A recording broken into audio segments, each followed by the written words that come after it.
What am I to do? Welcome to He Said, She Said Razor Branding Podcast with Michael Russo and Jaci Russo. To learn more about how to improve your brand, visit brandRUSSO.com. Welcome to the podcast. Michael is asking me to approach it in a more gentle manner because he feels in the past they've been too abrupt. So this is my PBS version of the welcome. Thank you for joining us. Michael, we're so glad you're here. Is that not what you want? No, it's That not. was. All right, we're going to talk offline about this. We're going to work on it. If you want to do it differently, then I highly suggest you do it. Okay. But in all seriousness, our guest today, Joya, was in fact joyful. She really, I think, hit the nail on the head when it comes to the challenges of B2B marketing. And I think her team are doing some smart things to work their way through it. And I just thought it was a great chat. It was. And I mean, a different take on that world, a world that we live in as well, as you know, dealing with tech and IT and things like that, and how to market that. And what I love though is that she said, you know, they're industry agnostic, and kind of so are we. And it's like, it doesn't matter what industry you're in. It's the same problems, the same battle, the same, you know, how do you break through the noise? How do you differentiate? How do you make yourself heard? All the things that we're talking to people about every day, you know, and no matter where you're at and, you know, what you're doing, it's all relevant to that. Yeah.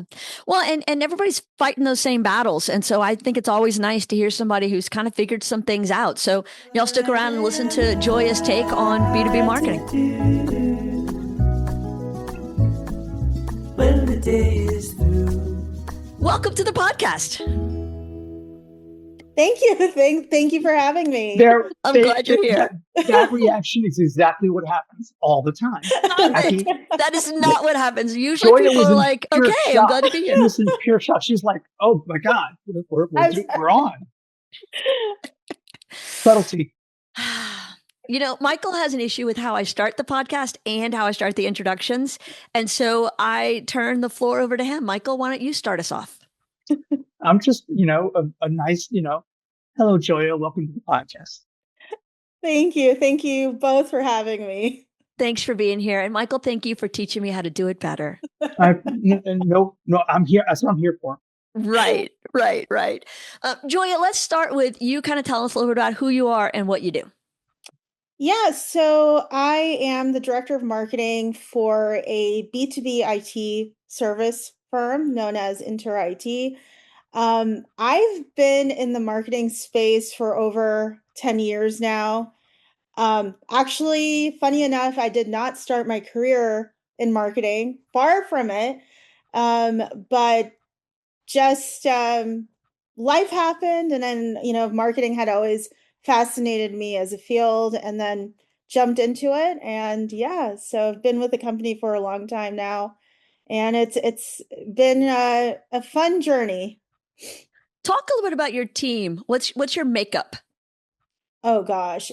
I describe my team as small but mighty. It's a small team. So we have our hands in, you know, just pretty much all aspects of marketing when it comes to just getting our name out there, you know, pushing content and whatnot. So that ranges from, you know, content creation, content writing, generation, social media marketing. A lot of the activities that we do tend to be more on the organic side. Mm-hmm. But you know, occasionally we will do a paid campaign and whatnot, and then just website, everything from the SEO to the audit and whatnot. So yeah, I mean, we just have our hands tied in a lot of different areas. Definitely. How big is the company? How many different markets are you in?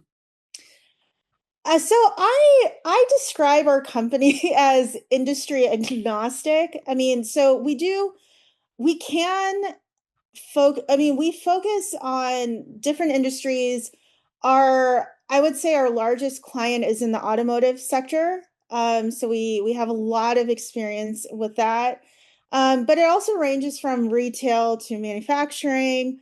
In the past, we've done work in finance and banking. So it really, I think it depends more on the services that we offer and what obviously the target prospect is requiring. And if we can do Right. it, then yeah, you know, we'll go for it.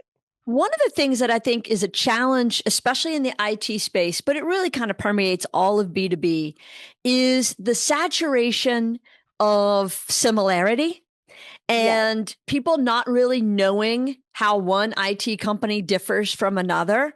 So, how do you break through that noise and get attention from your prospects? No, absolutely. I mean, I've always said for the longest time that is probably maybe the main challenge when it comes to IT services because it's not even your I mean, there are companies or some of our competitors and whatnot, they may have a product, and I think that is a little bit easier to market.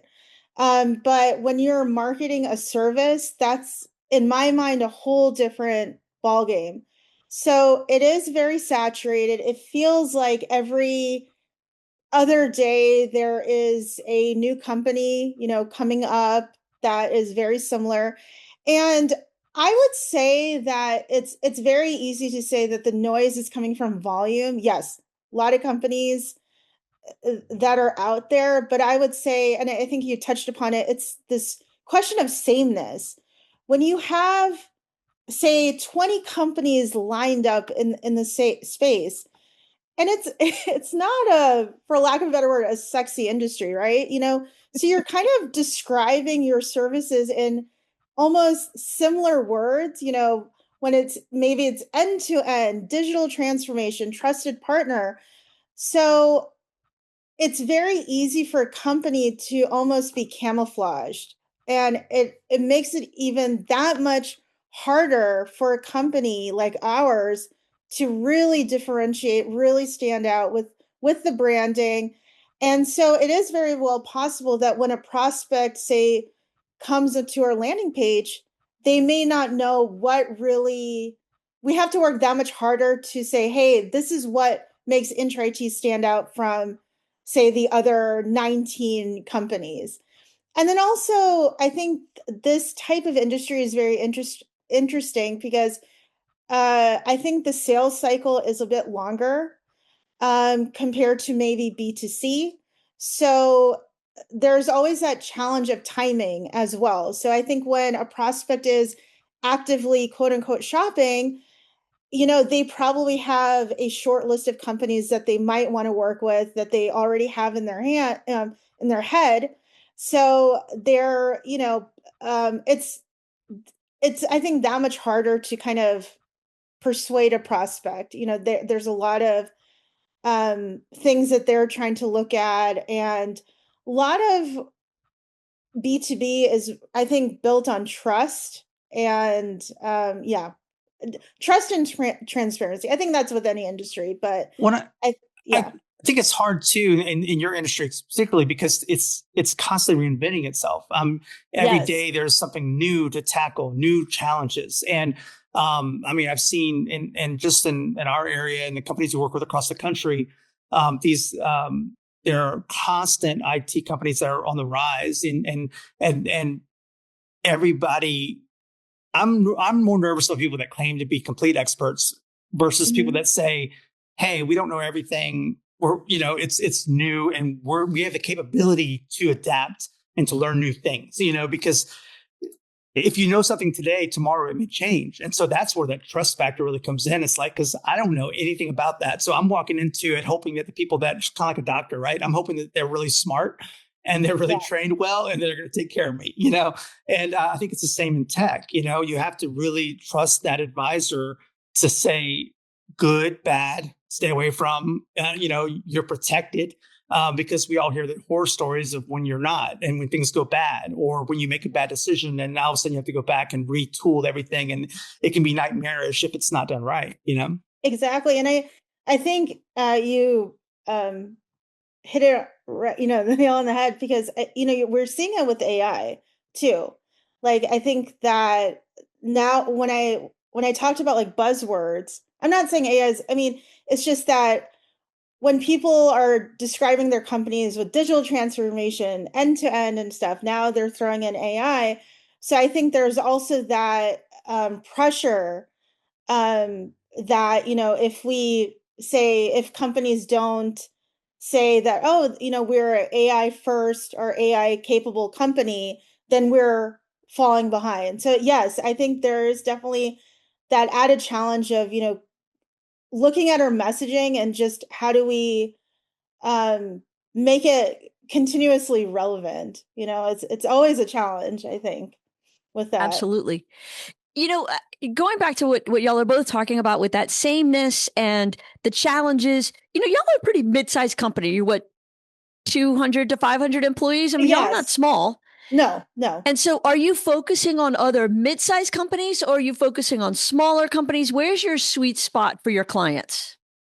Yeah, I mean, so when you look at our customer list, it does range from enterprise companies to small to medium size. But we also know where to pick our battles, because um, obviously, if we know that if we're trying to go over after a target customer that maybe larger companies are going after, we may look at a different angle from a sales perspective, or maybe just kind of go towards markets or geographical locations that might not be as saturated yet. Like for Right. example, though we're based in California, there's so many tech companies in Silicon Valley and all that, so we don't really tend to focus heavily on that. So obviously we have to be smart where with not only marketing but other departments on where we allocate our resources and our time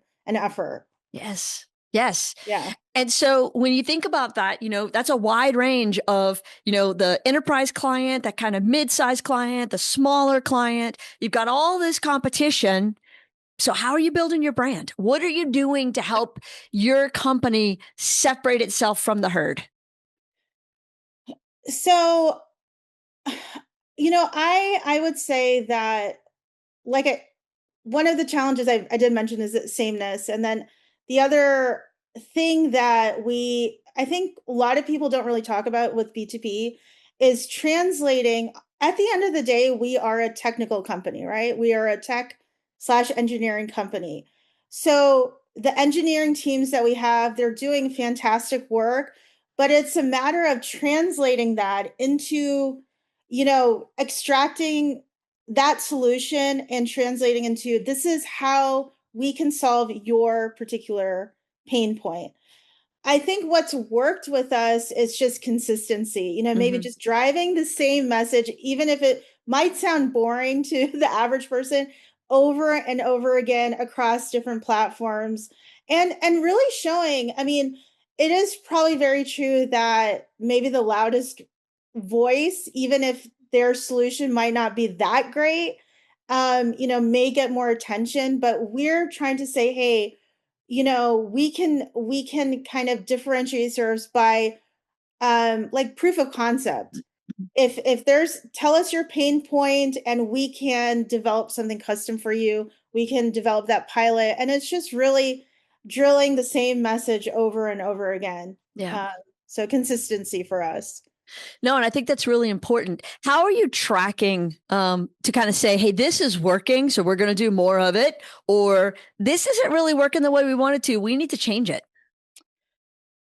I think but it's a mix of different metrics. I think with branding in itself, it's sometimes very hard to just track, with one metric that, hey, our brand is doing well. Right. I think it's a mixture of, say, website traffic, the quality of leads that we are getting, just on the website, how long people are staying, even if we're also asking, how do you hear about us, even like word of mouth, things like that. So it's a mix of different things. Right. And also at times we may emphasis on a particular service. So we want to see, are we getting eyes on that? Are we getting visibility? I think in terms of social media platforms, we market a lot on LinkedIn. So we try to see, how many people are coming from LinkedIn, going to our website, are they downloading our white papers? Because we want to ensure that we are positioning ourselves as a credible partner, that we know our stuff, and that our material is there, for consumption and to contact us to Right. learn more and, how we can help you in your pain points and whatnot.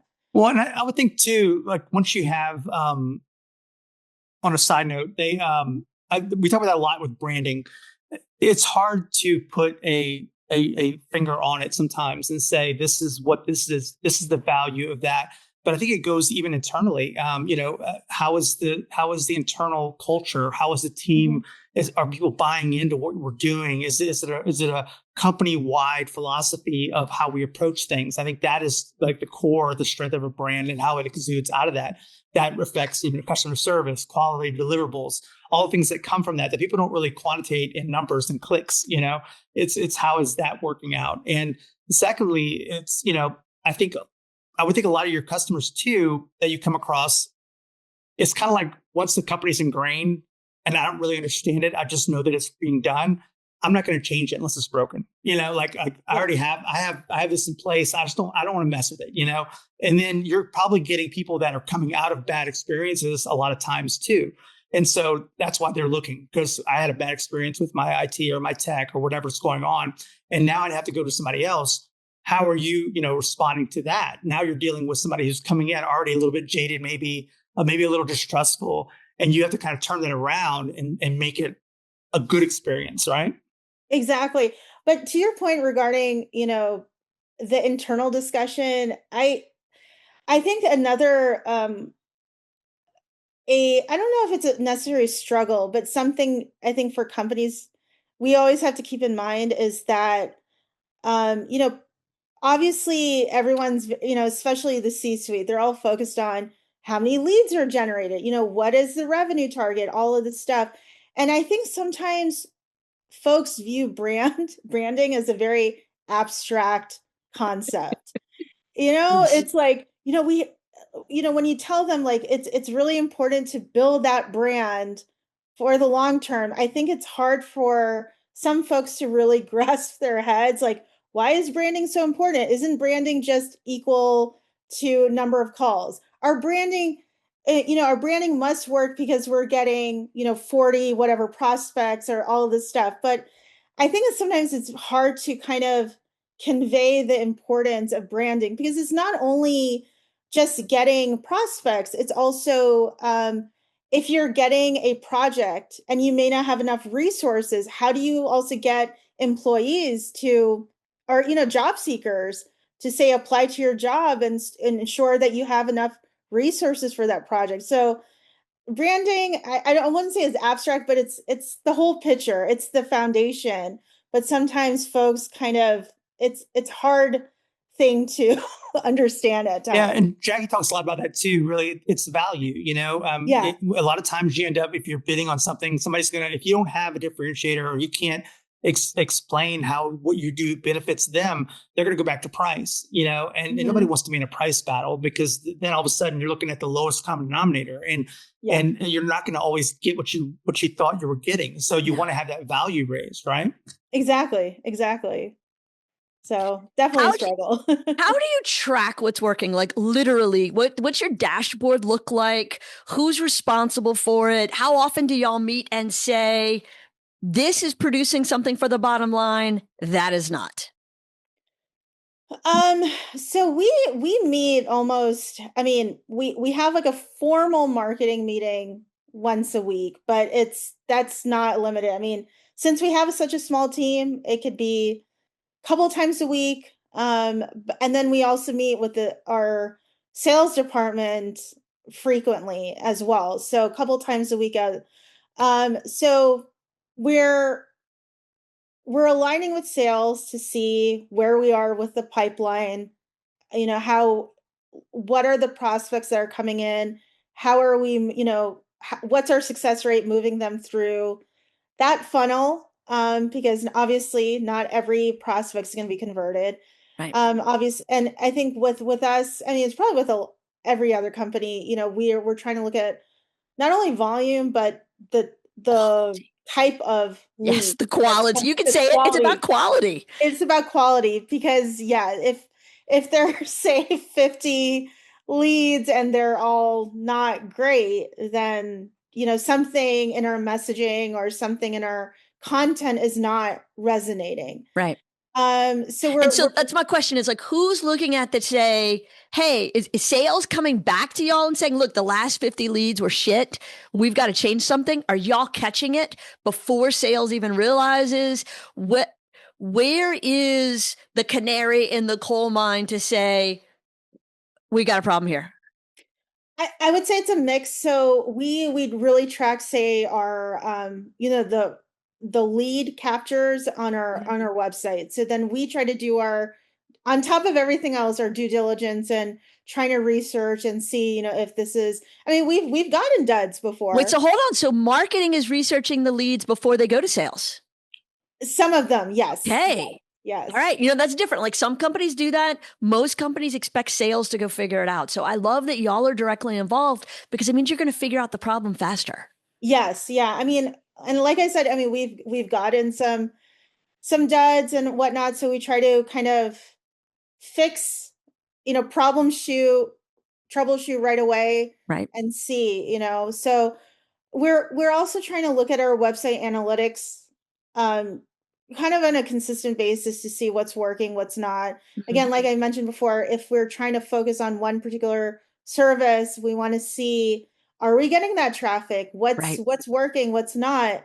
And so, and it's good, really aligning ourselves with sales and having those frequent conversations because from their ground zero, they can also let us know, hey, this is kind of the pain points they're noticing when they're talking to prospects. And then it can also in turn help us, yes, with that positioning or the messaging really fast. Okay, this is what they're focused on. Let's see how we can pivot a little bit because obviously in this industry, just with the stakes are so high, you have to be creative and you can't be stagnant.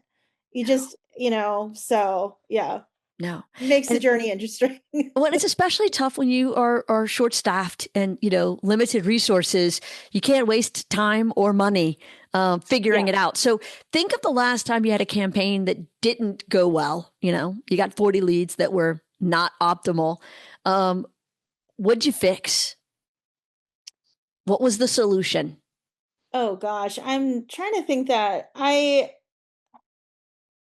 think the last time that probably happened, we probably took a deep dive in our messaging and really, looked at if this is our intent, if this was, it's, maybe what's making sense to us is might not be making sense to the audience. Yes. Because obviously we're so deep in this that sometimes maybe we're getting tunnel vision. So we sometimes forget to see it from our target audience point of view. Yes. So that I think sometimes we just have to constantly remind ourselves that, hey, we need to look at it from different perspectives and see if that's resonating. So yeah, I think pivoting in the messaging. We talked about that earlier too, being a translator. I think in the tech space, we have several clients that play in that world, and I think that's our job is to help them translate to audiences that may not be speaking their language, and that's a hard sell. For management, for sales teams, they're like, no, I want to tell them every spec and every detail and I'm like, now you're in the weeds and you've lost 50% of the people that are listening. We need to get to the root of the problem. What are our pain points? What are we solving? How was what we're doing helping you make your day better? Exactly. And that's the core of it. Yeah, yeah. And like I said before, I mean, it's just a whole different ballgame selling our selling a service than a product, because it's almost like, I mean, this is probably a really bad example. No, but it's intangible. Services are like Yeah, egg. And so when you can exactly. productize a service, that's golden. Exactly. So, it's easier to sell a pizza, the product, than saying, "Hey, I know how to cook pizza, or I know how to make pizza really, really well." Like, Right. how do you get that messaging out? And then there might be a lot of companies that do that. So it's, yeah. It's a different, interesting field for sure. I mean, that is a struggle. And I mean, we find it with our own agency right now. We're working on a campaign for Jaci and trying to whittle what we do down into a bite-sized moment. And, it's like, well, no, but there's so much more to talk about. And Yeah. it's a process. And, even when you get down to the smallest part, it's still too big, and how do you get to that one thing? And you can say, all right, well, I'm going to be really clever and be snappy with it and have this thing. But now you're leaving things off the table too. And so I'm the person that advocates for the least common denominator, but I'm the same way of getting in the way of that and saying, well, but we want to talk about this and we want to say this and we want to say that.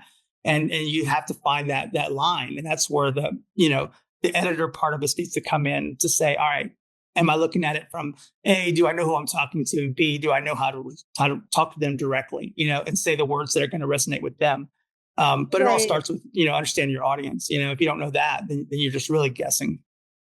Yeah. And I think one of the challenges, or I don't know if it's like a trade-off that we have, or even like the sales team have, is when we get a prospect on a call, obviously we want to have momentum.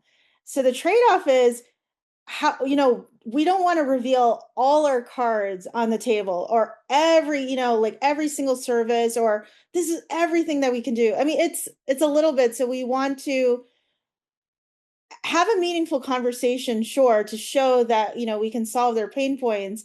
But the struggle is, or the challenge is, how do we ensure that they come back, Yes. or, we get that second call or something like that. So at least with us, we have to be a little bit, I don't know, smart with the messaging. And I'm not saying, conceal things, but just having that balance of, these are I what think we everybody do. wants that. Everybody wants to be Yeah. heard, and they Yeah. want to know that you're listening. They want to know that you're customizing something to their needs, and Right. not just saying, all right, Absolutely. I'm going to fit you in my box, because that never works out either. No, no. It's like, hey, I have a system for you. I mean, we just changed IT companies recently, and here, and it was, we had several different companies, and the one we went with was the one that actually listened to us and really Mhm. kind of at least we thought so, versus, hey, we have a system, we can fit you into our system. And it was like, well, that's uncomfortable, like Yeah. it didn't quite work. It caused a lot of change, a lot of friction, versus the one that we ended up settling with was somebody that I thought really adapted to what we were trying to do. They really listened to that, versus, we already have something working. And the other one was just as qualified. And it probably works for 9 out of 10 companies. But for us, we just felt like it was too much change for what we needed. I don't know if that's accurate, Jackie, or not, No, but I think that's exactly right. Well, Yeah. and price factored into it too. And their ability to recognize how, although I think most companies are alike in their IT needs, we do have some challenges here because we're half Mac, half PC. Mm. And so there's some unique challenges. Yeah. We've got a whole list of email only accounts.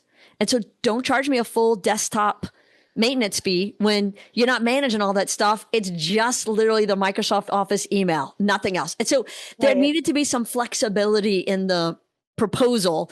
And yeah, the company that won it was able to really customize a plan for us. And the transition was smooth. The service has been smooth. And this is after 19 years with the same provider.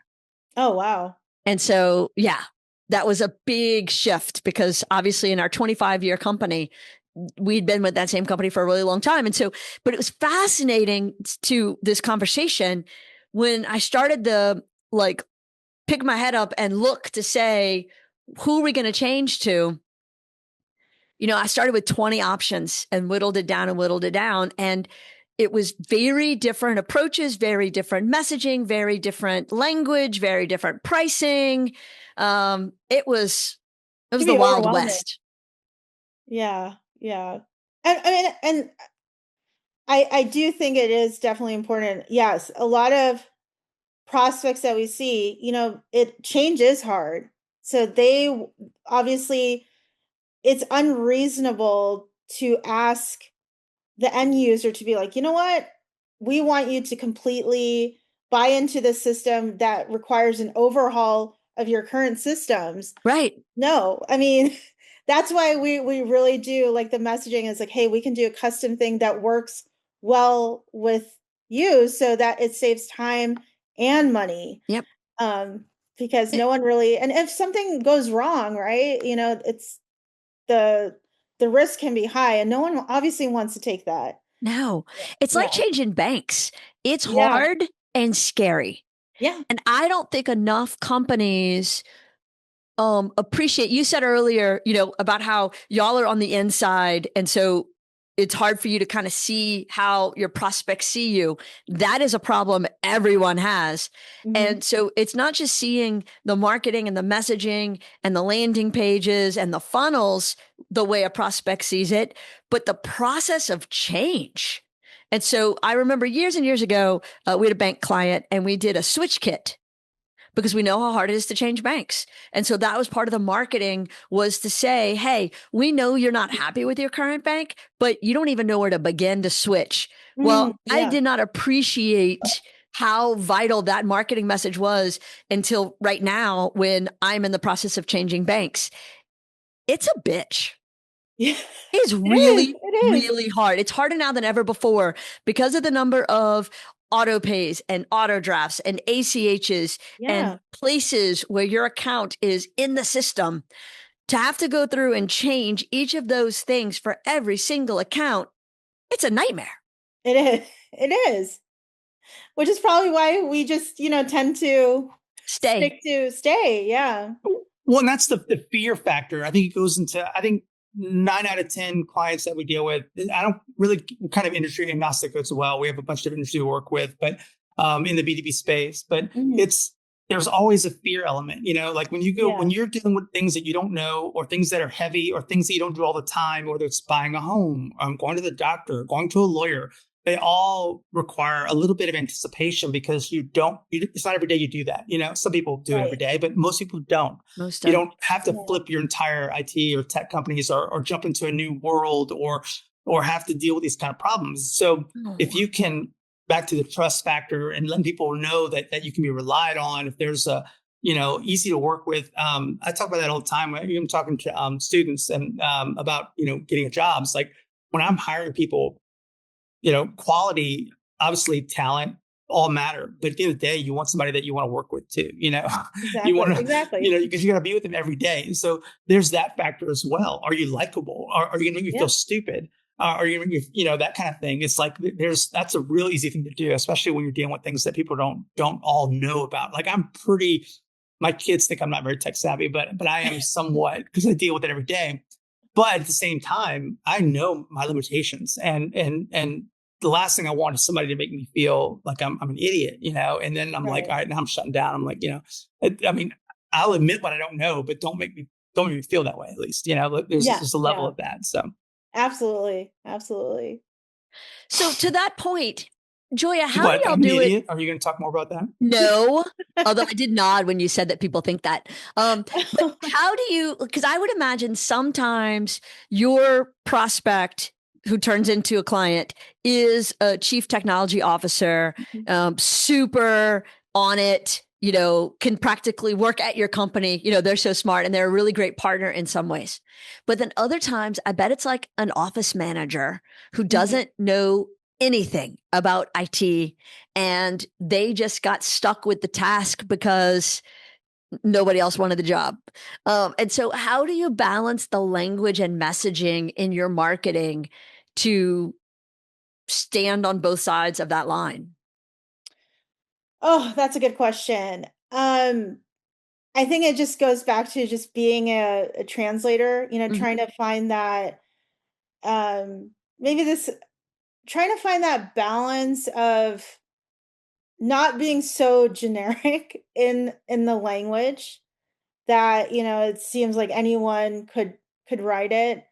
And yeah, really having that balance of just that technical aspect of it, Yeah. and really driving home, hey, this is how we can, our solutions can solve your particular pain point. It has to resonate, the hope is that a prospect's going to read our material, whether it's on social media or on websites, saying, you know what, hey, this is exactly the pain point that we have.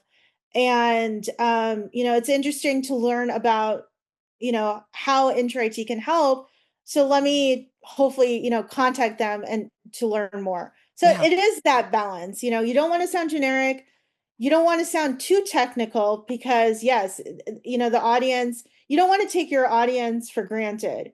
It No. can definitely be, um, you know, a mix of technical and slightly non-technical folks. Right. But No, at the I end think of that the makes perfect sense. yeah, and at the end of the day, I mean, we know, like, just from experience, we know who our decision makers are. So just, talking to them stuff, yes, they're going to be a little bit more technical. They're looking at, they might have certain concerns. So that, I mean, that's the hope, is to get them in a phone call or a Teams call and to, explain our services more in depth, Right. stuff like that. So yeah. No, I love that. So if you were giving advice to a B2B marketer who's really struggling, just can't figure it out, frustrated, what would be the first thing you would tell them? What would be the advice you would give them to help them kind of get it straight? Um, I would say, if it was someone who just joined a company like InterIT, first really take the time, spend maybe however long to really understand, not only understand the organization, but understand the industry. Really, just get a sense of, do some market research. Obviously, I mean, this is probably stating the obvious, but really do your due diligence to see, what your competitors are doing. Not saying copy their strategies, but kind of get a sense of, like I said, there's that sense of sameness. But there are companies that are doing, breaking through that noise really, really well. So Yeah. it might just be something creative, and but also understand where the market is going, because as we talked about at the beginning of the this conversation, it is moving really fast. Yeah. The target audience, what their pain point was yesterday, could change, tomorrow. So it's almost like you have to be a little bit of a fortune teller, or predict what is their concern going to be tomorrow and stuff like that. Right. And I would just say, experiment, even forget about budget, but, maybe try something very, very small, whether it's maybe just a small email campaign, and see what's working or not. But I would say first, just do market research, understand the company, understand the industry. I think that will help, kind of in everything. And then I think that will help with the branding aspect as well. I think the Right. branding is so important. No, and I think you're absolutely right. And I appreciate that because although I know you didn't intend it this way, I feel like it's kind of a shout out for us because that's one of the things that I think we do really well is these brand audits, is to Mhm. help people who are either new to the company to figure out what's working and not working, or people who have been there for a while, a couple of years, and that same has started to cause a plateau, and you got to figure out how to get it started again. Looking at it from the outside through experts' eyes and understanding where the breakdown is, that is so key to the process. Yeah, and it reminds me of this conversation I had, with one of my friends, and we were kind of talking about like where branding, kind of looking at an out or looking at an example of a house. I think especially with product companies, sometimes I think the case could be where they develop these teams, they develop a product, and then they bring in marketing, like market this. And where does the branding kind of fall in? Or, where does marketing, does it come at the beginning or does it come kind of at the end, especially with products? And I think a lot of times, especially with startups, when they, I think, create this company, they think of the branding and the messaging as an afterthought at times. But it's so important. Again, I just keep talking about like the foundation of the house. You have to have that really, obviously your messaging will evolve over time, but if you don't have that branding set in stone, then it's going to be harder down the line in my eyes. Right. Right. No, 100%. I think you nailed it. And I think that's really good advice, especially to the marketers who feel stuck and frustrated. And I don't think it's ever been as hard to be a marketer as it is right now. We're surrounded by the sea of sameness because competitors have access to all your marketing materials. And so anything you're doing that seems like it's working, they're going to lift. Then you add AI to that, which is, I mean, I'm a huge fan, but nothing but a sea of sameness if you're not using it right. Yeah. And so what do? We put in front of people who were getting an average of 8,000 messages a day. We're now doubling that and they all look and sound the same. Yeah. And then not only that, with AI, how people are finding companies has changed. That's a whole separate conversation, but the nature of search has changed because now people are looking at, say, ChatGPT or Claude to look for companies. So you have to think about your branding and your messaging now from a whole different perspective. Right. So yeah, it is an interesting, but a difficult time for marketers. Yeah, no, absolutely. I'm shocked to realize it's been almost an hour. This has been one of those conversations, Joya, that I just appreciate because it's so helpful when someone's willing to say, hey, this is what's working and this is where the frustrations are. And we're all in this boat together, Yeah, absolutely. So thank you. I appreciate it.